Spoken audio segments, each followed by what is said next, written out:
Hello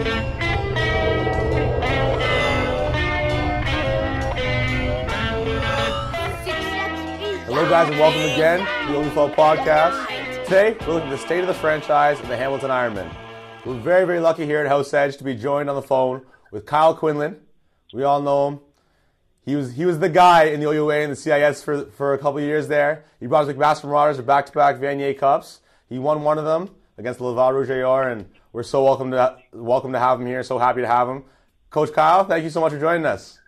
Yeah, thanks so much for having me on.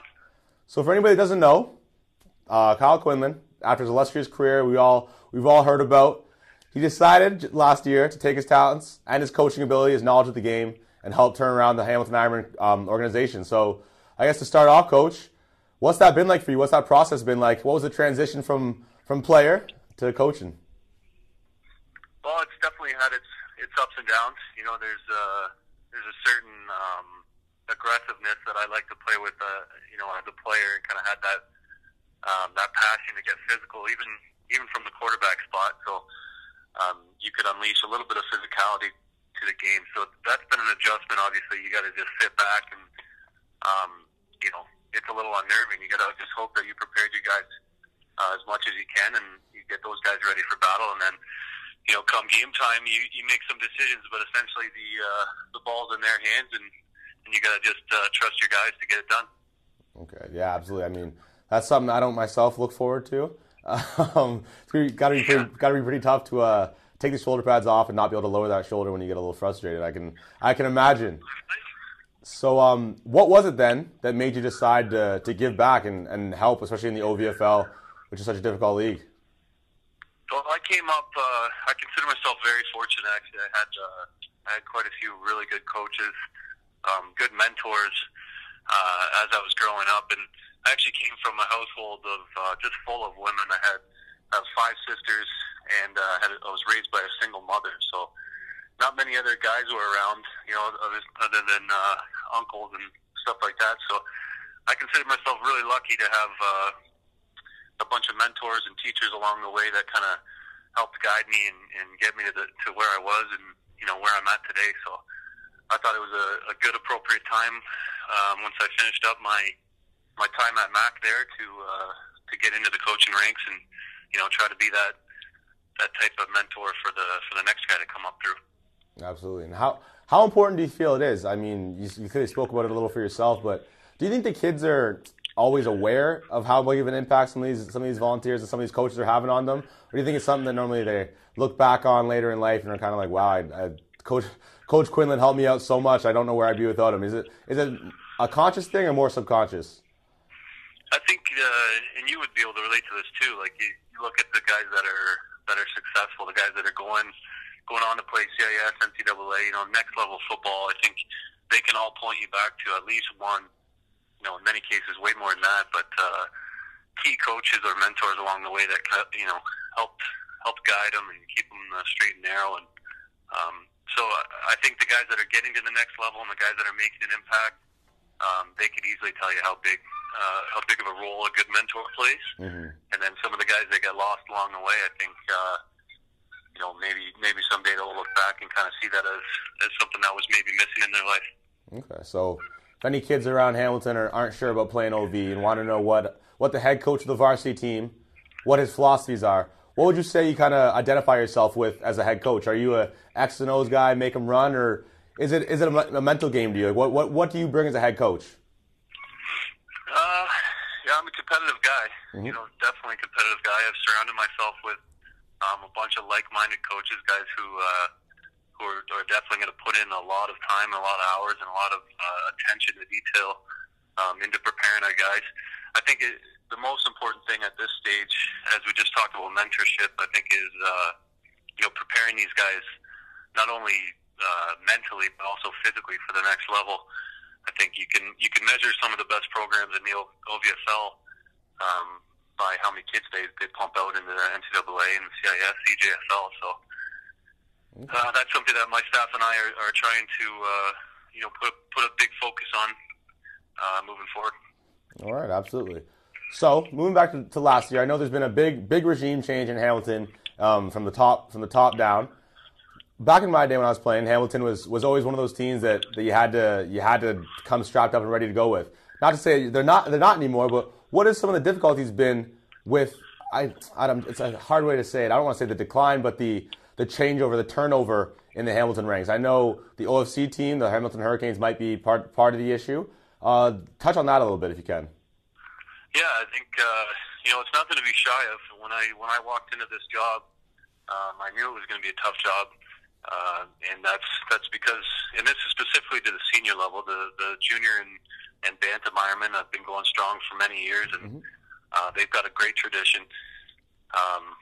So certainly the last couple of years has been a tough time for the senior Ironmen, and when my staff and myself, looked at taking this job, we knew that we had our hands tied with kind of a muddied reputation around Hamilton, and kind of some bad blood that was flowing around. But we figured with a fresh outlook and new face, new connections, we could kind of try to rein in, the immense talent, because this is an incredible football city.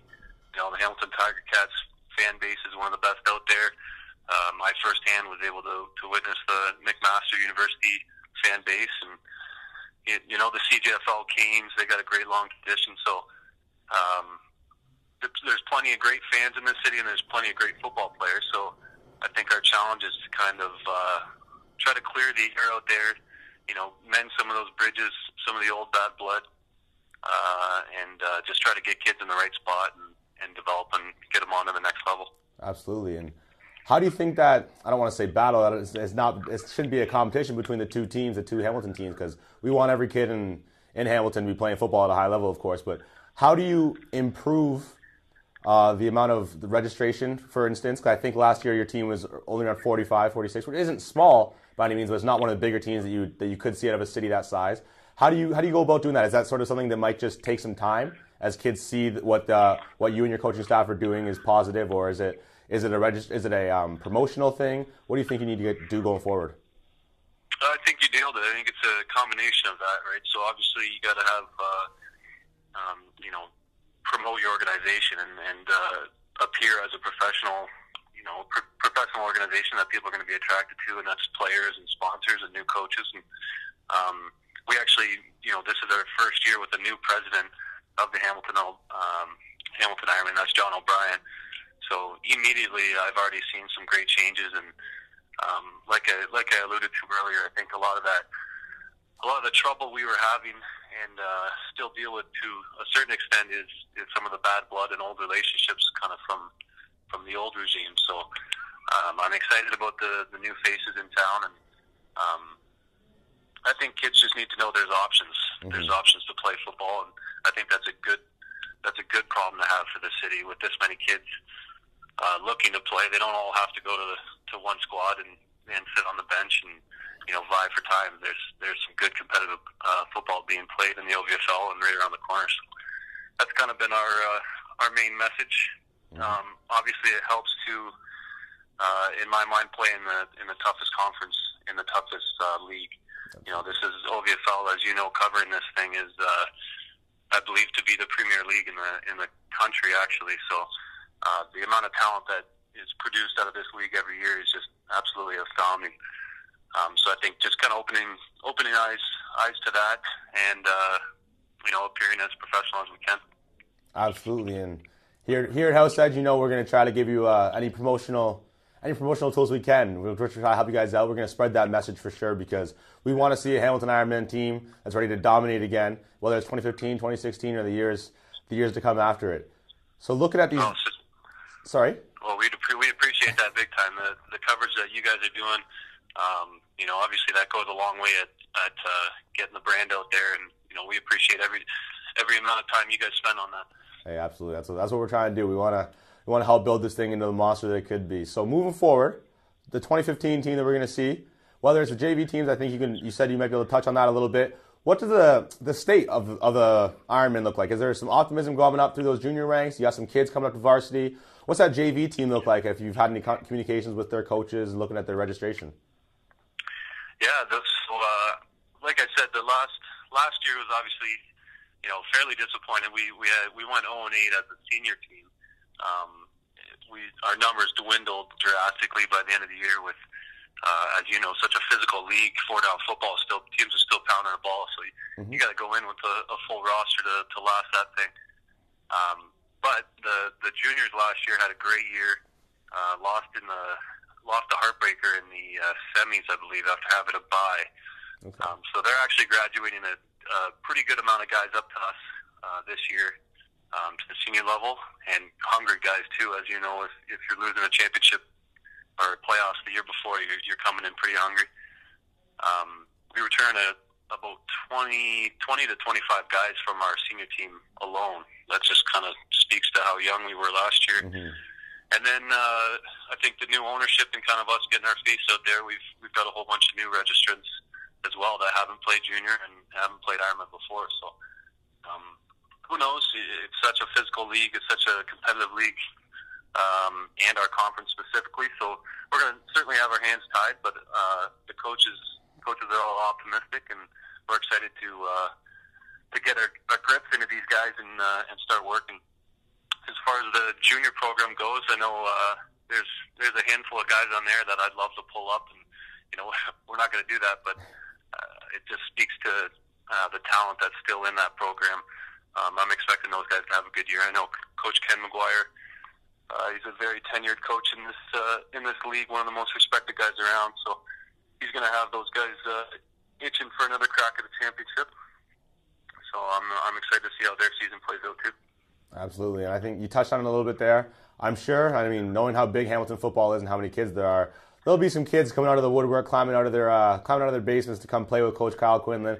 I can't imagine why not. Anybody that's seen some of those MAC games, like you said, they got such a big fan base. I'm sure your name's going to carry some weight, Coach, as much as you might not want to admit it, being modest. But yeah, and with that JV team coming up, sounds like a pretty optimistic time for Hamilton Ironmen. Looks like you guys might be primed to make a turnaround that we're all excited to see. Yeah, that's certainly the goal. Like I said, I've surrounded myself with like-minded individuals, guys that one of the things I'm most proud of actually after last year and being such a tough season was that there was no decline in attendance and stuff like that as far as the coaches go. Guys were 100% in, 100% committed, and I think what happened is word got out about that, and some of these kids are maybe used to some of the coaches kind of piecing out on them when things aren't going so great. So that speaks to how many kids we got returning and that are excited to get another crack at it. And then, like I mentioned, a good group of juniors moving up too. So we'll see. We're hoping for some good things. Absolutely, Coach. Well, we wish you the best of luck this offseason moving forward with spring training coming up and the OVFL getting started. Thank you so much, Coach, for joining us. For everyone here at House Edge Media, thank you guys for watching. I'd like to thank Coach Kyle Quinlan and the Hamilton Ironmen for joining us today, and have a good one. Yes, thanks so much for having me on. I appreciate everything you guys do for OVFL football and amateur sport in general. Have a good one.